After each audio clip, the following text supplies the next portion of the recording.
Assalamualaikum warahmatullahi wabarakatuh. Salam Om Swastiastu, Namo Buddhaya, salam kebajikan untuk kita semua. Kami dari kelompok 6 telah mewawancarai salah satu unit di Politeknik Negeri Jakarta, yaitu unit pengendalian gratifikasi Politeknik Negeri Jakarta. Sebelum itu, kami akan memperkenalkan anggota kami. Halo, perkenalkan, nama saya Aldi Mulyadi. Perkenalkan, nama saya Syifa Nurlita Rahma. Halo, saya Rizkyana Sajidah. Halo, perkenalkan nama saya Marini Rahmawati. Perkenalkan, nama saya Desinta Auleria. Baik teman-teman, nah tadi sudah disampaikan bahwa kelompok 6 ini akan membahas mengenai unit pelayanan gratifikasi. Lalu apa sih itu gratifikasi? Nah, gratifikasi menurut Undang-Undang Nomor 20 Tahun 2001 Pasal 12B, gratifikasi itu merupakan pembelian dalam arti luas itu meliputi pemberian uang, barang, rabat atau diskon, kemudian komisi, pinjaman tanpa bunga, tiket perjalanan, fasilitas penginapan, perjalanan wisata, pengobatan cuma-cuma, dan fasilitas-fasilitas lainnya.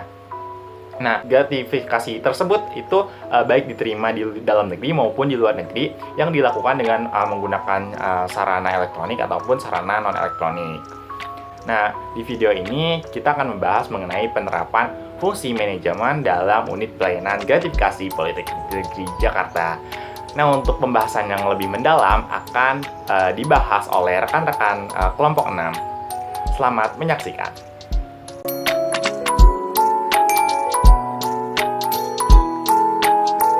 Pada bab ini, saya akan membahas tentang profil UPG. Politeknik Negeri Jakarta membentuk UPG pada bulan Juli di tahun 2020. Nah, unit ini bergerak di bidang non-akademik teman-teman.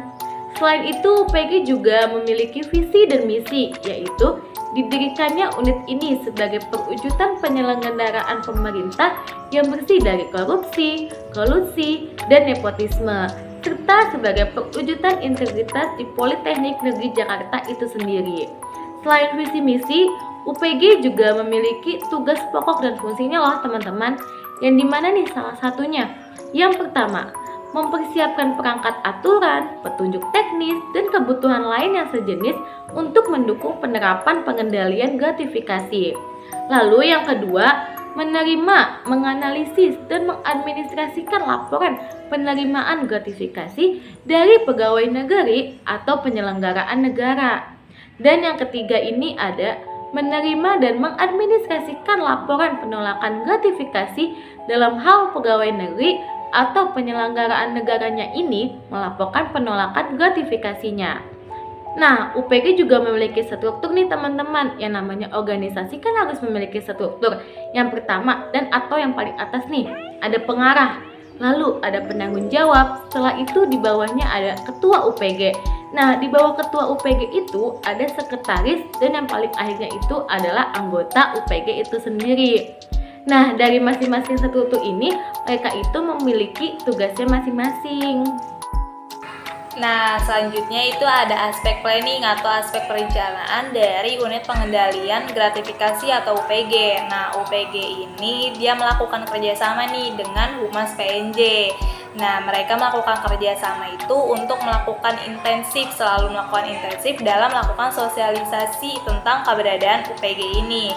Nah, selain dari sosialisasi, mereka juga mempunyai rencana kerja nih yang akan dilaksanakan oleh UPG dan menginformasikan hasil daripada kegiatan yang telah UPG lakukan. Nah, untuk program yang paling pokok dilakukan oleh UPG yaitu mensosialisasikan keberadaan unit pengendalian ini. Karena yang seperti kita udah ketahui ya, yang sebelumnya rekan saya sudah jelaskan bahwa UPG ini masih tergolong baru gitu, karena dia baru berdiri itu pada Juli tahun 2020, yang artinya masih 2 tahun yang lalu gitu, masih 2 tahun berdirinya ini UPG ini. Jadi ini menjadi salah satu hal nih yang belum banyak diketahui oleh semua pihak atau sivitas di PNJ. Nah, di sini ada beberapa sosialisasi yang udah pernah UPG lakukan gitu. Yang pertama itu ada webinar. Nah, webinar ini udah pernah dilakukan nih oleh UPG dengan menghadirkan narasumber dari KPK yang dihadiri oleh pimpinan PNJ, semua unit, dan perwakilan dari setiap jurusan. Nah, webinar ini dilakukan secara virtual online karena pada saat itu juga masih pandemi COVID-19, jadi semuanya itu dilakukan secara daring gitu. Nah, yang kedua itu sosialisasi melalui media sosial. Jadi karena pada saat itu masih marak-maraknya pandemi, jadi cara yang paling efektif dalam mensosialisasikan itu dengan menggunakan atau memanfaatkan media sosial, baik itu berupa melalui Facebook, Instagram, WhatsApp, dan Telegram. Nah, memanfaatkan media sosial ini juga menjadi salah satu program yang bersifat kontinu yang akan dilakukan oleh UPG ini gitu. Nah, yang ketiga itu sosialisasi melalui website resmi PNJ. Jadi selain sosialisasi memanfaatkan media sosial, UPG juga udah mulai nih melakukan sosialisasi menggunakan website resmi dari PNJ. Nah, salah satu bentuk sosialisasi yang udah diterapkan oleh UPG ini, kalau kita buka e-learning itu, apa sih kan kita dibawa dari agen perubahan kan ada video yang bebas korupsi gitu. Nah, itu merupakan salah satu sosialisasi dari tim UPG yang udah UPG lakukan gitu. Nah, terus yang keempat itu sosialisasi dengan pemasangan banner. Nah, sosialisasi dengan pemasangan banner ini sebenarnya baru diterapkan saat pandemi ini udah sedikit menurun. Jadi ini juga menjadi salah satu sosialisasi yang UPG lakukan saat penurunan pandemi ini dengan memasang banner kepada setiap jurusan atau setiap unit yang ada di lingkungan PNJ. Biasanya nih banner ini ada di dekat lapangan Politeknik Negeri Jakarta. Nah, selanjutnya itu apa sih program kerja yang dilakukan oleh UPG dan tindakan apa nih yang UPG lakukan dalam mengontrol pengendaliannya. Nah, yang pertama itu UPG ini terus memanfaatkan nih media sosial dalam aspek mensosialisasikan UPG-nya itu. Nah, perencanaan yang akan dilakukan dan sedang dilakukan oleh UPG yaitu mensosialisasikan nih keberadaan serta fungsi dan tujuan dari UPG itu sendiri. Nah, sosialisasi yang udah saya bilang ini akan terus merupakan kegiatan yang bersifat kontinu dan insentif sehingga meminimalkan nih terjadinya korupsi, kolusi, nepotisme, KKN, dan sebagainya. Nah, selanjutnya itu program kerja yang dilakukan oleh UPG saat COVID dan saat pandemi, saat menurunnya kasus COVID itu yaitu UPG ini masih memanfaatkan nih penggunaan media sosial karena media sosial ini merupakan sarana utama nih yang dilakukan dalam pengendalian UPG gitu. Jadi kan karena semuanya ini serba teknologi, jadi media sosial ini menjadi peran utama dalam hal mensosialisasikan gitu. Nah, yang kedua itu membuat SOP yang berkaitan dengan pelayanan unit yang berada di PNJ. Jadi UPG ini melakukan rencana dan tindakan nih agar semua warga PNJ ini gak menerima lagi nih atau menawarkan suap dalam bentuk apapun, yaitu dengan cara melakukan atau dengan membuat SOP atau standar operating prosedur yang berkaitan dengan pelayanan unit yang berada di Politeknik Negeri Jakarta. Nah, yang terakhir itu memantau dan mengevaluasi pengendaliannya dengan cara investigasi secara langsung. Jadi selain dari membuat SOP, UPG juga memantau dan mengevaluasi pengendaliannya itu dengan melakukan investigasi secara langsung. Jadi karena investigasi secara langsung berarti kan dia datang ke tempat ya. Berarti dia tuh UPG ini datang ke tempatnya langsung untuk mengetahui atau memantau kinerja yang mereka lakukan. Nah, terus dari selain investigasi secara langsung atau mendatangi secara langsung, UPG juga menyebarkan kuesioner di periode tertentu kepada semua unit atau jurusan yang ada di PNJ. Nah, biasanya dari kuesioner ini akan diolah nih datanya sehingga bisa mengetahui nih sehingga UPG ini bisa mengetahui sejauh mana sih proses dari hasil sosialisasi atau progres-progres yang udah UPG lakukan selama ini gitu. Nah, setelah kuesioner itu dikumpulkan dan sudah mendapatkan kesimpulan dari hasil data yang udah dikumpulkan tadi itu, maka langkah selanjutnya ini UPG akan menindaklanjuti hasil dari investigasi secara langsung itu. Nah, yang terakhir, UPG ini belum pernah nih mengalami sebuah perencanaan yang benar-benar gagal gitu. Karena UPG ini masih tergolong masih muda, masih berdirinya itu masih 2 tahun yang lalu gitu, masih 2 tahun. Jadi dia belum mempunyai sebuah perencanaan yang benar-benar gagal. Tapi UPG ini pernah mengalami sebuah rencana yang nggak memuaskan gitu. Salah satunya itu dalam penyebaran kuesioner. Jadi pada saat itu kuesioner yang disebarkan, tim UPG ini mengharapkan timbal balik 100% dari responden, tapi ternyata yang diterima hanya 90% dari responden itu. Nah, UPG ini, cara UPG agar nggak akan terjadi lagi hal itu, UPG ini akan terus melakukan pengendalian dan akan melakukan program rencana yang lebih insentif lagi dalam meningkatkan lagi kepada setiap unit maupun setiap jurusan atau kepada setiap responden yang menerimanya itu, bahwa kuesioner ini tuh seberapa penting gitu untuk diisi gitu, dan mengenai batas pengisian waktu kuesioner tersebut.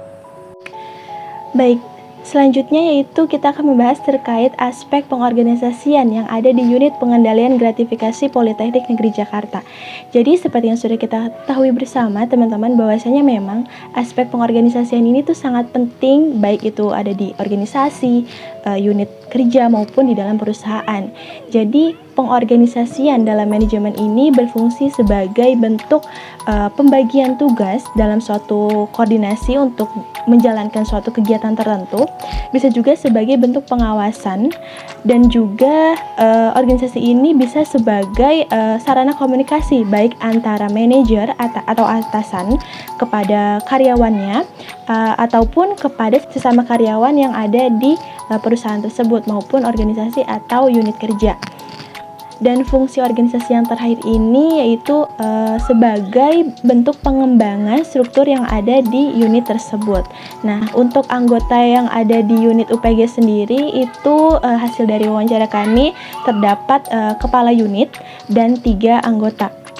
Dan untuk pengorganisasian ini dilakukan agar dapat bekerja sama antara sesama staf demi mencapai tujuan yang diharapkan.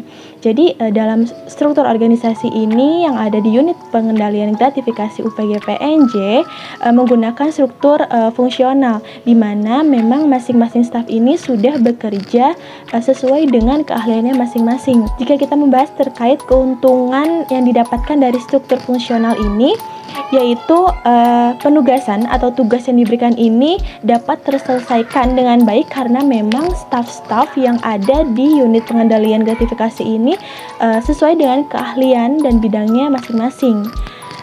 Selanjutnya, apabila kita berbicara tentang bagaimana upaya pencarian sumber daya manusia yang berkompeten untuk bisa menjadi bagian dari unit pengendalian gratifikasi UPG PNJ ini, hasil dari wawancara kami didapatkan ada 4 indikator. Yang pertama, kita tentukan dari hasil evaluasi atas kinerjanya. Nah, maksudnya apa? Jadi di sini memang hasil kinerja ini sangat diperlukan sebagai bentuk penilaian yang dilakukan secara sistematis untuk dapat mengetahui hasil kinerja kita apakah sudah sesuai dengan tugas dan tanggung jawab yang diberikan atau belum. Indikator yang kedua yaitu kesesuaian dengan latar belakang pendidikan. Nah, maksudnya di sini dengan adanya kesesuaian antara latar belakang pendidikan sebelumnya, diharapkan seseorang dapat melakukan pekerjaannya itu secara lebih profesional dan berkualitas. Selanjutnya, indikator yang ketiga yaitu kesesuaian dengan kompetisi yang dimiliki. Nah, hal ini itu akan menunjukkan sikap keterampilan dan kualitasnya seseorang dalam suatu bidang pekerjaannya.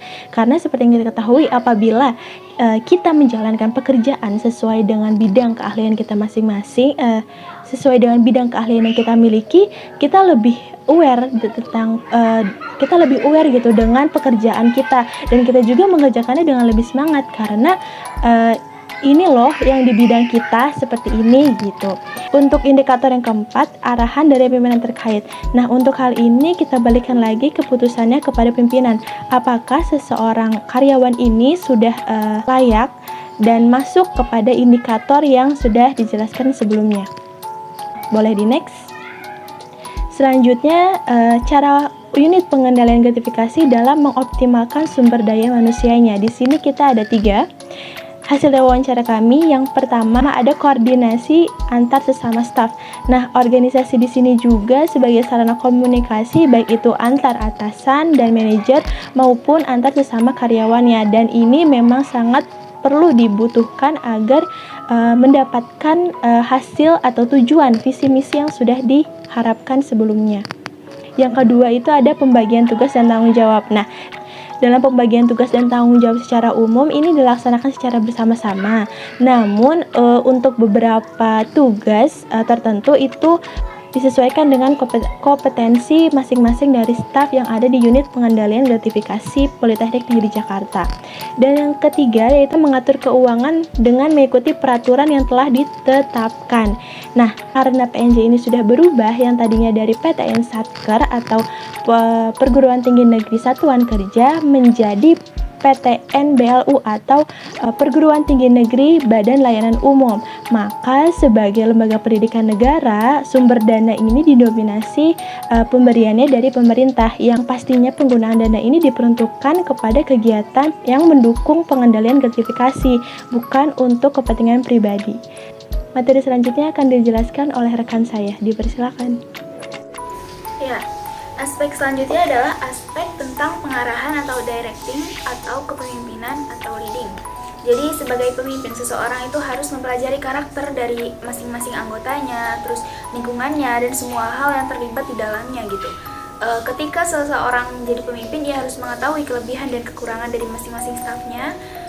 Kemudian dari kelebihan atau kekurangan tersebut harus diposisikan di tempat yang tepat gitu. Jadi apabila seseorang memiliki kekurangan, harus di-cover dengan mereka yang memiliki kelebihan dalam hal tersebut. Dan sebagai pemimpin tuh harus menonjolkan staf yang memiliki kekurangan itu dengan kelebihan yang mereka miliki, dan setiap orang pasti dengan kelebihan dan kekurangannya masing-masing gitu. Selain dapat menonjolkan kelebihan dari masing-masing staf, ini juga dapat memaksimalkan kinerja dalam suatu tim. Ya, yang harus dimiliki oleh pemimpin selanjutnya itu adalah dapat mengontrol emosinya. Jadi tidak jarang gitu terdapat kabar buruk ya dalam suatu tim gitu. Nah, apabila menerima informasi atau kabar buruk, dalam hal ini UPG atau Unit Pengendalian Gratifikasi selalu menerapkan bahwa pemimpin tidak boleh memiliki sifat yang emosional. Jadi apabila terjadi hal yang buruk dalam UPG ini atau dalam segala tim, pemimpin ini harus mengendalikan emosinya. Pemimpin tidak hanya memimpin dirinya sendiri, tapi juga kawanannya, juga timnya gitu. Jadi pemimpin harus dalam hal menyampaikannya gitu, pemimpin juga harus memiliki ilmu berkomunikasi yang baik dengan bahasa yang sopan gitu kan. Kemudian segala informasi akan baik tersampaikan jika komunikasi yang dilakukan dengan komunikasi yang baik dan intonasi yang tepat. Hal selanjutnya yang perlu dimiliki oleh seorang pemimpin adalah sifat untuk dapat menjaga semangat kerja seluruh stafnya. Jadi untuk mencapai keberhasilan atau kesuksesan di setiap lingkungan kerja harus memiliki karakteristik yang baik. Jadi karakteristik yang baik juga diperlukan dalam Dan hal ini merupakan salah satu hal yang sulit atau tugas yang sulit untuk dijalankan oleh seorang pemimpin, karena sejatinya setiap manusia itu memiliki masalahnya masing-masing, dan pemimpinnya itu sendiri pun juga memiliki masalah pastinya kan.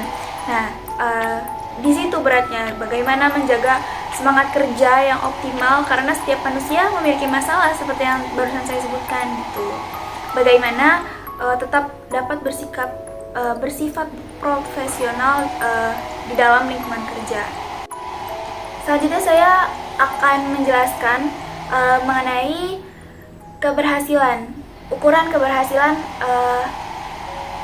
yang ada di UPG ini. Jadi bagaimana mereka mengukur keberhasilannya adalah dengan tercapainya target mereka. Jadi timeline mereka yang sudah dibuat, kemudian program kerja, timeline yang tadi itu jangka waktu, kemudian indikator alat ukurnya gitu tercapai atau terlaksana sesuai dengan alat indikatornya, kayak misalnya kuesioner, kemudian investigasi, semuanya terisi secara lengkap sesuai dengan target yang akan mereka dapatkan. Yang terakhir adalah karakteristik yang sempurna. Jadi untuk mencapai suatu keberhasilan atau suatu kesuksesan, kita harus memiliki karakteristik yang sempurna.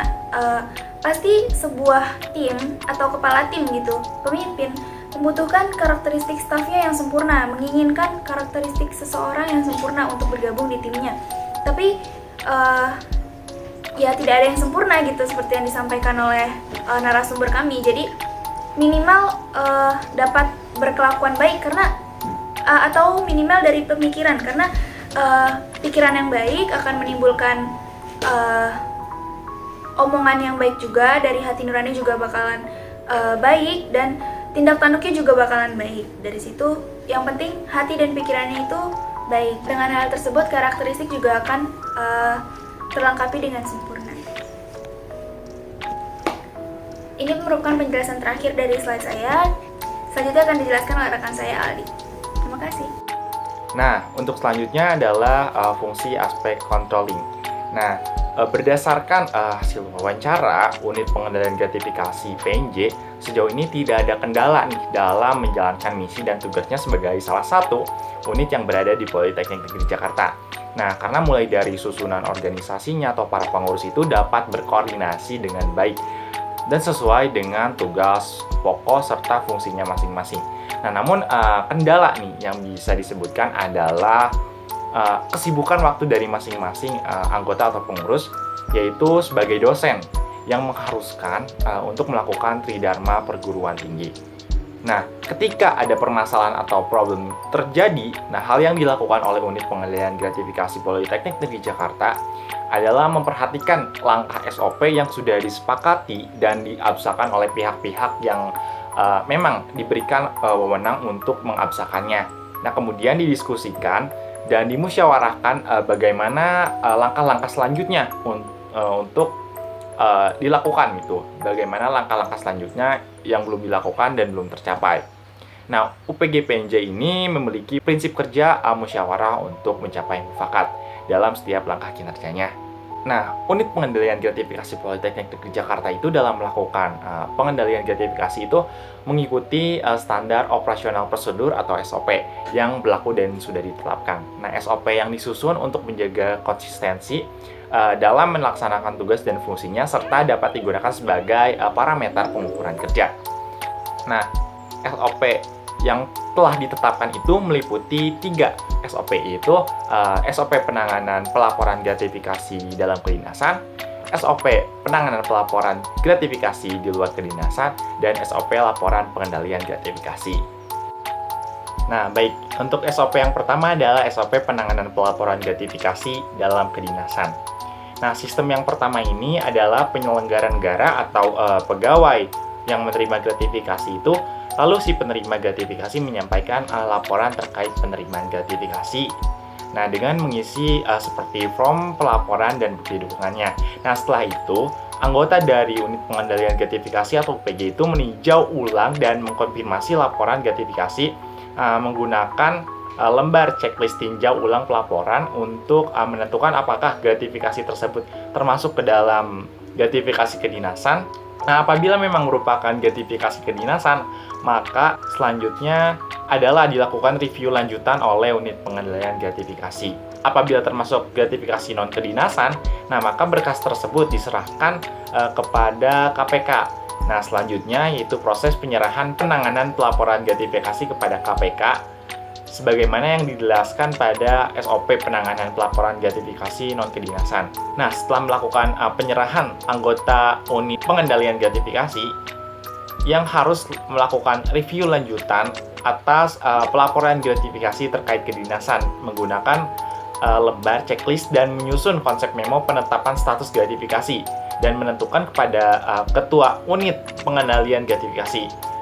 Nah, yang dilakukan oleh ketua setelah itu adalah meneliti kesimpulan pada konsep memo penetapan status gratifikasi dan juga mengembalikan kepada anggota untuk diperbaiki. Nah, apabila memang konsep tersebut penetapan status gratifikasi itu tidak perlu dilakukannya koreksi, kemudian ketua UPG tersebut harus mendatangani memo penetapan status gratifikasi dan meneruskan kepada anggota UPG untuk ditindaklanjuti. Nah, setelah itu, anggota unit pengendalian gratifikasi menindaklanjuti hasil gratifikasi sebagaimana yang tercantum dalam memo penetapan status. Nah, apakah barang tersebut dilelang dan dimasukkan kepada kas negara, atau didisplay di unit pengendalian gratifikasi, atau justru dikembalikan kepada pelapor. Dan terakhir, setelah itu, anggota unit pengendalian gratifikasi diwajibkan untuk menyusun laporan pengendalian gratifikasi secara periodik dan juga meneruskan laporan tersebut kepada KPK. Nah, SOP selanjutnya adalah SOP penanganan pelaporan gratifikasi di luar kedinasan. Sebenarnya nih teman-teman, sistem ini itu tidak jauh beda nih dengan sistem yang ada di dalam kedinasan. Nah, sistem SOP-nya itu hampir mirip-mirip dengan pelaporan gratifikasi di dalam kedinasan. Hanya saja di tahap terakhir, KPK itu akan mengirimkan surat pemberitahuan penerimaan gratifikasi kepada pelapor. Nah, setelah KPK menentukan bahwa barang hasil gratifikasi itu disimpan untuk display di UPG, nah maka KPK itu menyerahkan barang hasil gratifikasinya itu kepada UPG. Nah, kemudian tahap terakhirnya itu KPK itu akan mengirimkan surat nih berupa pemberitahuan penerimaan gratifikasi kepada pelapor. Nah, selanjutnya adalah SOP laporan pengendalian gratifikasi. Nah, sistem proses ini pertama-tama nih anggota unit dari pengendalian gratifikasi itu menyusun kertas kerja rekapitulasi laporan pengendalian gratifikasi. Nah, kemudian kedua anggota unit pengendalian gratifikasi itu harus menyusun konsep laporan pengendalian gratifikasi dan kemudian meneruskan kepada ketua UPG. Nah, setelah menerima dari anggota UPG, nah ketua UPG ini langsung nih memeriksa dan memberikan paraf konsep laporan pengendalian gratifikasi serta meneruskan kepada ketua unit pengendalian gratifikasi. Nah, apabila nih konsep laporan tersebut memang memerlukan perbaikan, maka konsep tersebut itu dikembalikan nih kepada anggota unit pengendalian gratifikasi untuk diperbaiki. Nah, tetapi apabila konsep tersebut memang sudah benar, nah maka ketua UPG itu langsung memeriksa dan langsung juga mendatangani konsep laporan pengendalian gratifikasi dan juga memberikan instruksi kepada anggota unit pengendalian gratifikasi untuk mengirimkan laporan pengendalian gratifikasi tersebut kepada KPK. Nah, baru nih tahap terakhir yaitu anggota unit pengendalian gratifikasi itu mengirimkan laporan pengendalian gratifikasi kepada KPK dengan tembusan kepala sebagai pengarah dan juga sekretaris utama sebagai penanggung jawab serta mendokumentasikan tanda terimanya. Begitu. Nah, yang tadi disebutkan adalah beberapa SOP yang sudah disahkan di unit pengendalian gratifikasi Politeknik Negeri Jakarta. Nah, kemudian bagaimana sih jika ada problem yang muncul? Nah, langkah awal nih ketika ada problem yang muncul adalah Ketua Unit Pengendalian Gratifikasi Politeknik Negeri Jakarta itu harus hadir nih menjadi penggerak sekaligus juga penanggung jawab. Nah, kemudian didiskusikan dengan anggota-anggota lain untuk mendapatkan apa sih benang merah yang ada gitu, permasalahan yang ada itu sebenarnya apa. Nah, kemudian dalam melakukan controlling, unit pengendalian gratifikasi UPG PNJ ini akan melakukan tindakan yang memang sesuai dengan masalah dan keadaan yang ada. Nah, jika ada suatu problematika yang memang mengharuskan selesai dalam jangka waktu dekat, maka pihak unit pengendalian gratifikasi Politeknik Negeri Jakarta ini akan segera melakukan tindakan yang secepatnya begitu. Namun jika sekiranya memang ada masalah yang membutuhkan data-data serta dokumen pendukung, maka bisa saja mereka akan melakukan controlling yang bersifat represif. Nah, dalam hal ini semua itu akan bergantung terhadap kondisi permasalahan yang ada. Nah, unit pengendalian gratifikasi Politeknik Negeri Jakarta itu sangat terbuka dengan segala bentuk saran dan masukan dari internal tim unit maupun eksternal unit. Nah, termasuk mahasiswa Politeknik di Jakarta itu sendiri. Namun ada beberapa catatan ketika memberikan saran dan masukan itu harus membangun ya teman-teman, dan juga diharapkan dalam pemberian saran dan masukan tersebut disertai dengan solusi. Unit pengendalian gratifikasi Politeknik Jakarta sendiri sangat membutuhkan saran dan masukan karena sebagai salah satu unit yang terbilang baru hadir, dan karena pastinya membutuhkan penyesuaian dan inovasi yang harus dilakukan untuk kedepannya agar bisa lebih baik lagi. Begitu. Kesimpulan dari materi kami adalah UPG melakukan rencana atau tindakan untuk mengontrol agar semua warga PNJ tidak menerima atau menawarkan suap dalam bentuk apapun. Dan di mana nih salah satunya dengan cara mereka tuh melakukan atau membuat SOP, yaitu Standard Operating Procedure yang berkaitan dengan semua pelayanan unit yang berada di PNJ. Selain itu, cara UPG memantau dan mengevaluasinya gimana sih? Yaitu dengan cara melakukan investigasi secara langsung dengan melihat hasil kinerja yang mereka lakukan dan menyebarkan kuesioner di periode tertentu kepada semua unit maupun jurusan yang ada di PNJ.